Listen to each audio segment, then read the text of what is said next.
Hey everybody, how you doing? Welcome back to another exciting head-scratching episode of Insane Disappearances. I really hope you guys enjoyed the interview last night, because I know I did.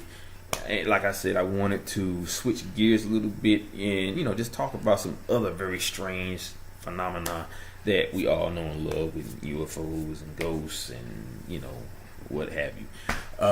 So yeah, that was a very good interview, and I really enjoyed myself with that, and I enjoyed talking to this guy, and he had a lot to say. There's a lot more to his story than I was able to talk about on my channel last night, and I told him that I will be contacting him in the near future with some more information that he may have for us, like a little follow-up basically. But yeah, tonight I'm going to shift the gears back to what I normally do, and that's talk about a very strange case that I actually saw and heard about, on Facebook, and it's about a young 18-year-old girl. Her name is Desirea Ferris, and she's been missing for an entire month, since the early part of May. Now it's the person that actually posted the information about her disappearance. She was basically saying she wants everybody to share the information. That way the information can get out there, and maybe they can get some leads into where she might be. But I told her that I would actually make sure I put the information, I gather as much information as I can and post it on my channel. And that's what I'm fitting to do right now. Okay, so let's get right to the story, because it's not a fresh story, but it's like a month old, so we could definitely do something with this. Hopefully everybody here will see it and spread it abroad, and maybe we can get some answers here. As soon as my darn computer will stop acting up, I can get back to the page, because it's really pissing me off. Jeez. Okay, what's going on here? Oh, there we go. Okay, now. Okay, that's perfect. All right, now it says here, a Liberty teen has been missing for nearly a month, and her mother fears foul play. Now, and once again, they're talking about a Liberty teen is missing. Her mother fears that she's also been harmed.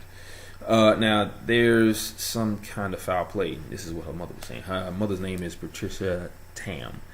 Now, whether it's the worst case scenario or someone trying to sell her, that right there would make any mother upset at that point, especially with all those young black children that were turning up missing in Washington, D.C. They all feared that they could have been part of some sort of sex ring. Most of them were runaways. We don't know what happened to the other 500, and still don't know. I got to check into that to find out exactly what was going on with those young teenagers. Most of them, I say about maybe 50 to 60% of the teenagers missing in D.C. were females, and it was a few, a few. Well, I won't say 50 to 60. It was more like 90, because they only had maybe a couple of young teenage boys that turned up missing as well. But like I said, most of them were runaways, and most of them lived in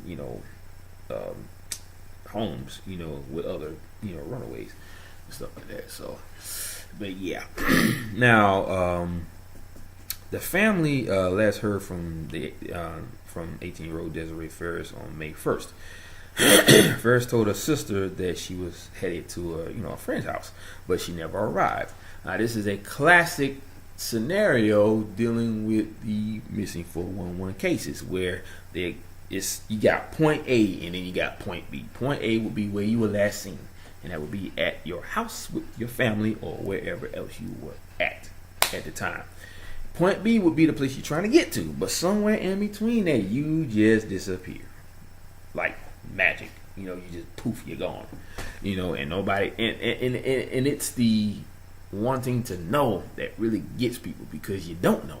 You want to find out what could have happened to her, who did this, what did this. And I say what because of all the strange facts that come up with all these people that disappear or are found dead like weeks later in an area where they never should have been in the first place, especially if they were going here but they end up over here. So it's crazy. But anyway, Let's see. Now, Ferris made a call at 2:06 a.m. A text came from a text to the same number at 5:14 a.m. and her last Facebook activity came at 3 a.m. May 2nd. Then all communication stopped. Her phone was turned off. Now, right there's two scenarios that could have happened with her phone, because this happens a lot in a lot of these cases when it comes to missing 411. Either they were on the phone with somebody and right in the middle of that it gets cut off, or it just drops, the call drops, or you hear them saying something that lets you know that they're in distress, like, oh my gosh, where are you? Or is it, I can't breathe, and then it cuts off. And then there's the ones whose phones get broken, or they just disappear with the person, or their phone just dies. Now, they said her phone was turned off. It could be that, or it could have ran out of energy, and it just died on her, and because the same thing happened to the woman that I interviewed a few weeks ago, where her phone, like, she had like one video that she recorded on her phone, and it lasted about 12 seconds because she said her phone just kept dying, and she had all those external batteries with her, and she probably had a full battery on her phone at one point, but like I said, as she moved along, her phone was dying, so obviously something out there was zapping the energy out of her phone, so she couldn't use it. But like I said, as long as she had all those external batteries, she was able to record the stuff that she was able to record. And I thank her for sending me those videos. And like I said, anybody that wants to see them, go to the interview video and click on the information box below, or the description box below, and you'll see all the videos in a row, and you can look at those, and it's better quality. Like I said, when I first put the videos on there, I wasn't the one that recorded it, so it was kind of hard for me to actually download it onto my YouTube page. So with that being said, I had to copy and paste it from my the email that I got from her, and then put it on. So that's how I was able to get all the videos up there. But anyway, moving on to this story here. Now, when I last left off, they said her phone was turned off. So right there, that's kind of a big problem for me, because you really don't know what could have happened to her as far as the phone. The phone cuts off, and all of a sudden, you don't know what happens. So, but you try to figure out how did the phone get cut off, or who turned the phone off. So now 4 weeks she's been gone. It's like she dropped off the face of the earth, and that is what it sounds like, But now when she left, she only had on the clothes that she was wearing that day, her purse, and her phone. Now, Tam, her mother, is concerned that a group of her daughter's friends had that she had been fraternizing with, may be involved. Now, the investigators continue tracking down leads, according to Captain Andy Hedrick. And this guy is with the Liberty Police Department. Now, he says that there's something really wrong here. Her mother says that the family hired a private investigator that would, they conducted searches, and they distributed flyers, about her disappearance. So, they're doing their part in making sure everybody knows what's going on. Now, Tam herself said that no parent or person in general should ever have to go through something like this, and feel this kind of pain, which I totally understand. I would be totally devastated if my daughter was actually kidnapped, or she just disappeared off the face of the earth. I would pretty much just search every edge of this planet looking for her, and so that's just what any parent would do, which is a very commendable thing for a person to do. But anyway, now the not knowing is the worst part. She can barely eat or sleep, and I understand that. And the same thing was said about the Kuntz, the Dira Kuntz family. The mother, she said she barely slept. She's even heard her son cry out to her, and I guess at that point she probably thought she was losing her mind because she missed her son so much. But these things happen. It's part of the process of trying to deal with something like this. Even if you don't want to, you have to. So Now, Captain Hedrick said that leads have directed investigators to Kansas City. Now he also says that they need help from anybody who has information.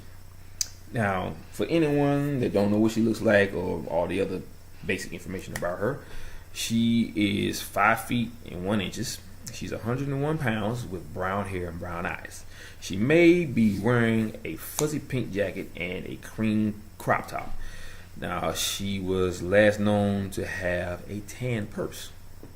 Now, Detective Kevin Boehm, is Boehn. I'm trying to make sure I don't butcher that name or that last name, basically. Now he coordinates the Greater Kansas City Crime Stoppers program. Let me see. I put him sit. Oh no, he said okay. Yeah, he also said that 8 tips have been received since Ferris' disappearance. The most recent coming on May 27th. Now, any piece of information certainly would be helpful at this point. Also, anyone with information is urged to contact Liberty Police at 816-439-4701 or the tips hotline to submit an anonymous tip. That would be the number of 816-474-8477. All right. Now, if you want to contact, I guess the guy that wrote the story up here. His name is Max Lomberg. Now, you could either contact him at on Twitter at Max Lomberg or call, I guess, his number, which is 816-234-4378. Just in case he may have even more leads that hasn't been put out yet. But yeah, that's a pretty crazy one because, she hasn't been found. She's been missing for an entire month. Nobody has any leads to what happened to her. So they are really, really, really trying to get the word out there to find out if they can get any leads from her. Maybe somebody out there knows. But in cases like this, there's a lot of people out there that have this thing called they don't want to dime nobody out. Or if they don't know the person, they don't want to get involved. But I think that's a very commendable thing for a person to do, is to get involved so that person can come home. Look at all these other young people that's disappeared, like D.O. Kuntz, Stacey Harris, who's never been found. Madison Scott from British Columbia, who hasn't been found in 8 years. No leads whatsoever. So it is very commendable if the person would just say something, that may give them a lead to where this person may be. So I urge anyone out there within the sound of my voice, if you listen to this video, if you know anything about this young woman, and you know something, even if it's something real small, call those numbers that I mentioned earlier. And I will be posting the information at the end of this video and in my thumbnail, so that way you can get can just get a good idea of who to call, so if you have the information. As far as updates, I don't have any because there haven't been any new information. It's all been pretty much the same. So, I'm trying to gather up as much information I can about all my past cases, or the past stories that I talked about, on my channel. So, but yeah, and I've actually talked to someone who actually met Stanton Friedman. If anybody knows, he's a UFO researcher, very famous one. If you ever seen Incident in Lake County, which turns out to be a dramatization of what they claim really happened. Not saying that I believe it did or don't believe it did, because that wasn't the original video that I saw years ago. But he appeared on that show as a spokesperson for the topic of what they were talking about. Anyone that has never seen that, it was about a family who basically were all abducted by aliens. Now, they said there's the original footage out there of what happened, but the names, of course, were changed and everything. At first, when I really started getting into all this, I think I was living in Virginia at the time. This was like back in the early 90s. I was really just getting into the whole paranormal thing with UFOs and aliens and all that stuff. So when I saw it, I believed it at first, and then when I really started looking at it, they kept coming up with different versions of that video. So it's like they would show you a better and more enhanced version of the video, so everything would be clear and stuff like that. And they said they were finding extra footage. It's almost like they were just adding stuff to it. The more I watched it, the more I realized how fake it was, because when you watch a lot of CGI and you watched a lot of movies that have a lot of good special effects in it, you can gather an expertise in that area to know that when something is fake. So when I really started looking at it, I started noticing some extra scenes that wasn't in the first one. The way they try to cover that up is say that they found some extra footage inside all the static. They somehow was able to clean it up, and you saw some extra videos in there. I'm not saying that it wasn't true, but I do know that version of the video was like a dramatization almost. It was made for you to know exactly what happened to these people. Now the original video was completely different. Okay, looked like it was set back in the early 80s, or the mid 80s, judging on how the kind of clothes they had on. Maybe somewhere between the mid 80s and early 90s, somewhere in that frame. I'm not sure, but like I said, stuff like that. I tend to still I'm able to tell if it's fake or not just by the way it moves on the, in the video, the way it turns. It doesn't look like it would be in real time, so it's kind of hard for people to say, okay, that's real or that's fake.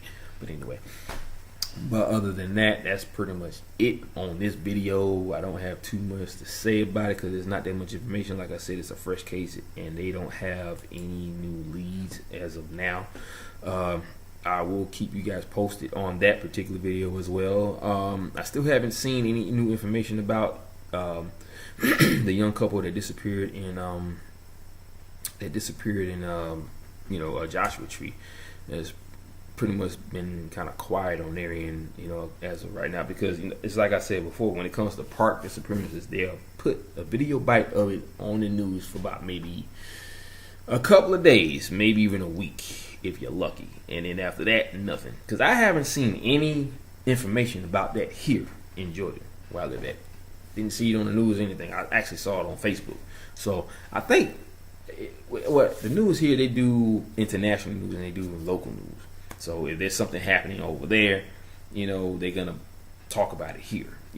But I still didn't. I really rarely watch the news. I really don't, because you see the same stuff every day. Somebody done killed somebody, and it happens. Like, you see stuff that happened within an hour on the news. It's like back to back. You see, I just like, man, come on now. When I went to Hawaii, the crime that I saw, I think I was there for 7 days. Yeah, I was there for 7 days on the Big Island, and only heard about one crime.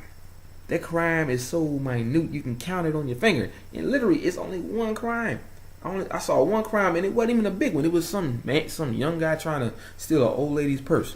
And this military man jumped in and tackled him to the ground and got the lady's purse back. So that was your news on the Big Island of Hawaii. Now, in Honolulu, when I went there in 2013, they had their very first murder trial in ages. Okay, now I'm pretty sure when the Polynesians was there like 300-400 years ago, they would probably boil your body and sort of skin will fall off and get your mana and use it against the people that they're battling or whatever. Who knows? I'm not sure.